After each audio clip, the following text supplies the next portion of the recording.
빛의 도시 파리, 그 발밑에 잠든 600만의 제국 파리 카타콤의 미스터리. 2025년 프랑스 파리.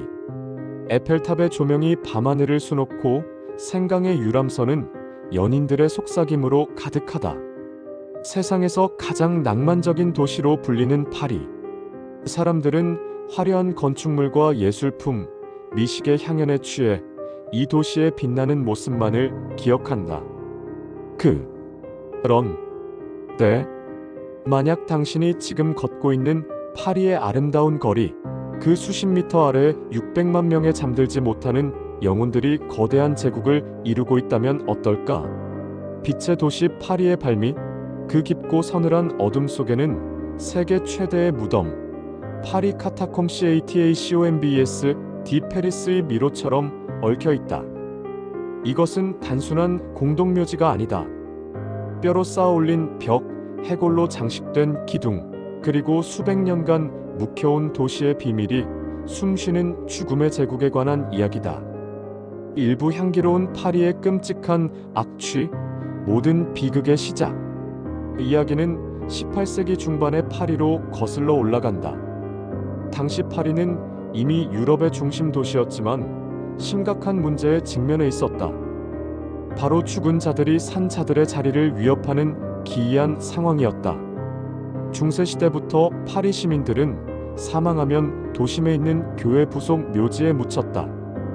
가장 대표적인 곳은 파리 중심부 레알 지구에 위치한 성 이노센트 묘지 CIMETIREI 데스 이너선치였다. 수백 년 동안 파리의 모든 사망자가 이곳으로 몰려들었고 묘지는 이미 포화 상태를 넘어선 지 오래였다. 문제는 단순히 공간 부족이 아니었다.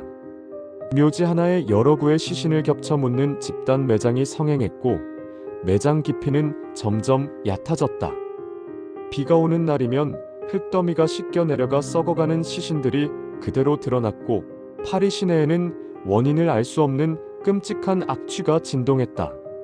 사람들은 역병이 창궐할 것이라는 공포에 떨었다.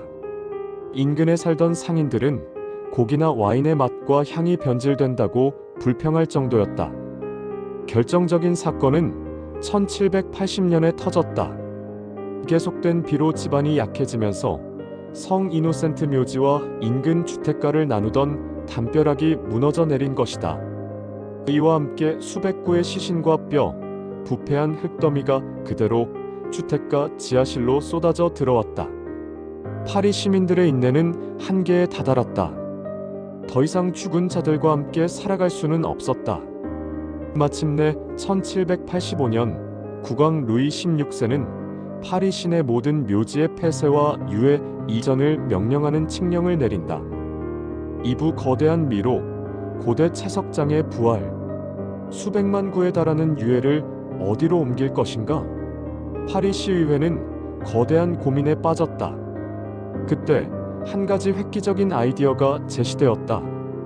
바로 파리 지하의 거미줄처럼 펼쳐진 고대 채석장을 활용하는 것이었다. 고대 로마 시절부터 파리는 루테티아일 UTTIA라고 불렸다.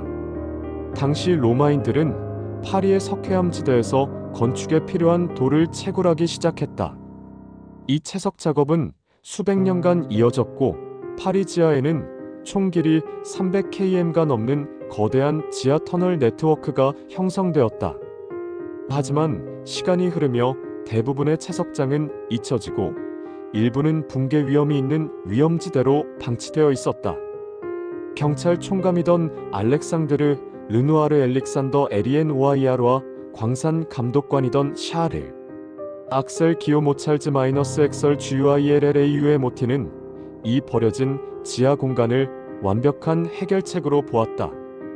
그들은 통부 이수아르 TOMB-ISSOIR이라고 불리던 채석장 구역을 선정하고 붕괴 위험이 있는 터널을 보강하며 수백만 유해를 맞이할 준비를 시작했다. 지하 세계는 이제 단순한 채석장이 아닌 죽은 자들의 새로운 안식처, 납골당 OSSUAIRAU로 재탄생하게 된 것이다. 삼부한밤의 장송곡, 600만 대이동의 서막. 1786년 4월 7일 역사상 가장 기이하고 거대한 이주 작업이 시작되었다. 파리시 당국은 시민들의 동요를 막기 위해 모든 작업을 한밤중에 진행하기로 결정했다. 칠흑 같은 어둠이 내린 밤, 성 이노센트 묘지 주변은 엄숙하고 기묘한 분위기에 휩싸였다. 검은 천으로 덮인 거대한 마차가 묘지 앞에 멈춰 서고 사제들은 향을 피우고 장송곡을 부르며 유해를 맞이했다. 인부들은 묘지를 파헤쳐 나온 뼈들을 마차에 가득 실었다. 이 기이한 행렬은 횃불을 든 사제들을 앞세우고 파리 시내를 가로질러 지하 채석장 입구로 향했다. 매일 밤 수많은 마차가 뼈를 싣고 이 길을 오갔다.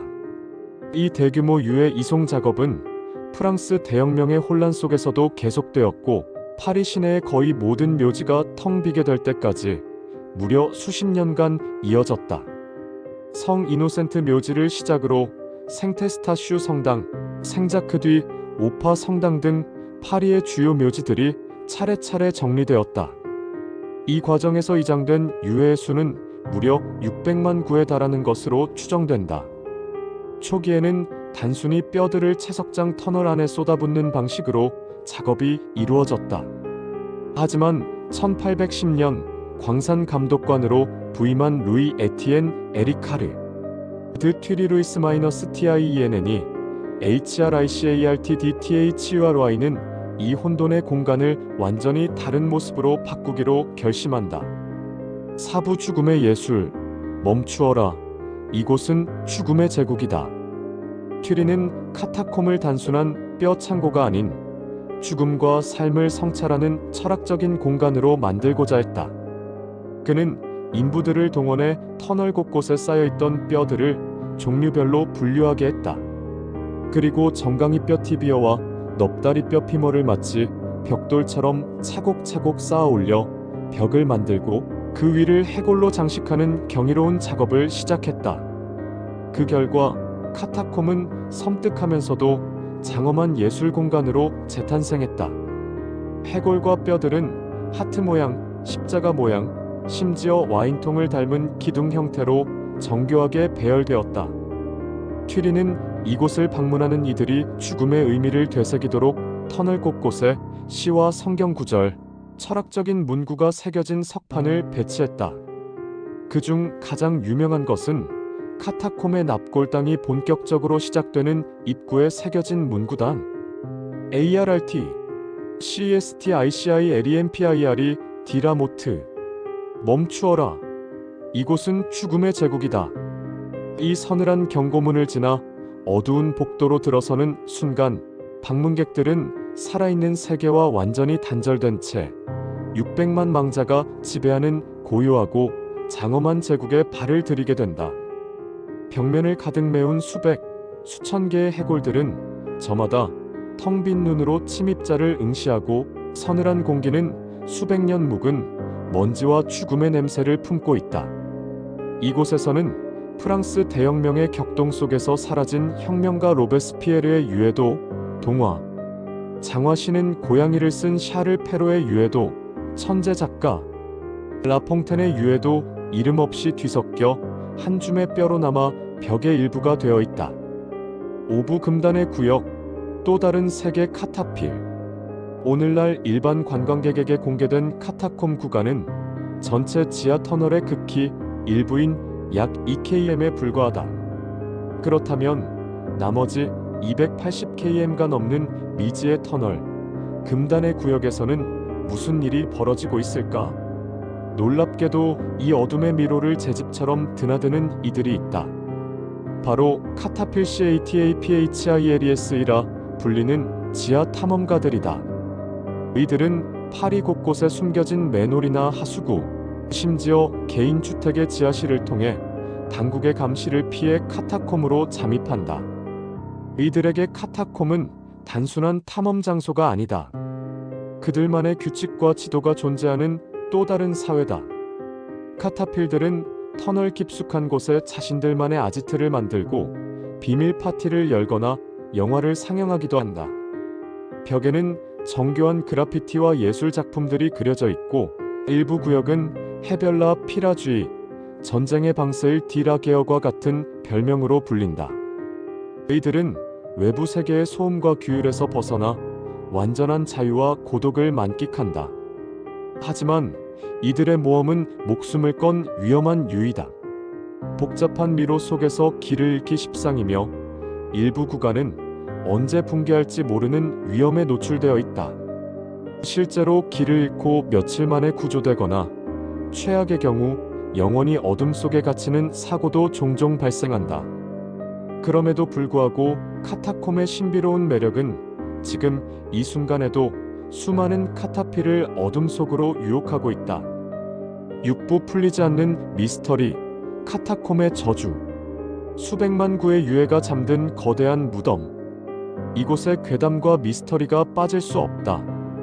카타콤과 관련된 가장 유명하고 비극적인 실화의 주인공은 필리베르 아스페르 필리버트 SVAIRT라는 이름의 남자다.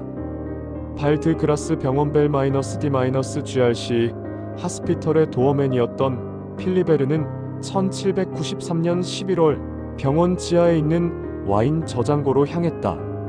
전설에 따르면 그는 병원 지하와 카타콤 터널이 연결되어 있다는 소문을 듣고 호기심의 촛불 하나에 의지한 채 미로 속으로 들어갔다고 한다.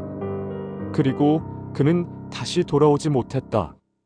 사람들은 그의 실종을 잊어갔다. 그런데 무려 11년이 흐른 1804년 카타콤의 다른 구역을 탐사하던 인부들이 한 구의 해골을 발견했다. 해골 옆에는 낡은 열쇠 꾸러미와 다 타버린 촛대가 놓여 있었다. 사람들은 그가 바로 11년 전 실종된 필리베르 아스페르임을 직감했다. 그는 출구를 찾지 못하고 어둠 속에서 굶주림과 공포에 떨다 죽음을 맞이한 것이다. 놀랍게도 그가 발견된 장소는 그가 일하던 병원 출구에서 불과 몇 미터 떨어지지 않은 곳이었다고 한다.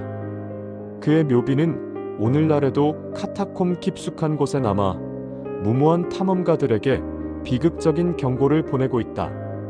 또 다른 미스터리는 2000년대 초반에 발견되었다고 알려진 저주의 비디오 카메라 이야기다. 카타콤을 탐사하던 한 카타필이 터널 깊숙한 곳에서 낡은 비디오 카메라 한 대를 발견했다. 그가 재생한 영상에는 정체를 알 수 없는 한 남자가 공포에 질려 미로 속을 헤매는 장면이 담겨 있었다.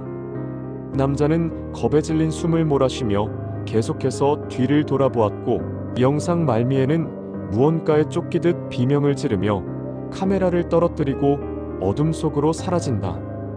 이 영상의 진위 여부는 확인되지 않았지만 카타콤의 어둠 속에는 인간이 아닌 무언가가 존재한다는 오싹한 전설에 불을 지폈다.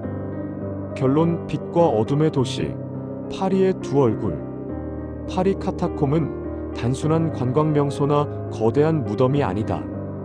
그것은 화려했던 파리의 이면에 가려져 있던 공중 보건의 위기와 그를 극복하려는 처절한 노력이 만들어낸 역사의 산물이다.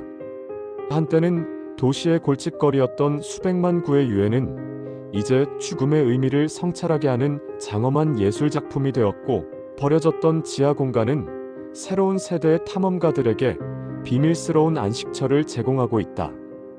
빛의 도시 파리를 여행하는 당신, 화려한 샹젤리제 거리를 걷거나 루브르 박물관의 예술품에 감탄하는 동안 당신의 발밑 수십 미터 아래에서는 600만의 잠든 영혼들이 만들어낸 거대한 제국이 숨쉬고 있음을 기억하라. 어쩌면 파리의 진짜 매력은 눈부신 빛과 가장 깊은 어둠, 이 두 얼굴을 모두 품고 있다는 점에 있는지도 모른다. 그리고 당신이 파리의 밤거리를 걸을 때 발밑의 어둠 속에서 600만의 눈이 당신을 조용히 지켜보고 있을지도 모를 일이다.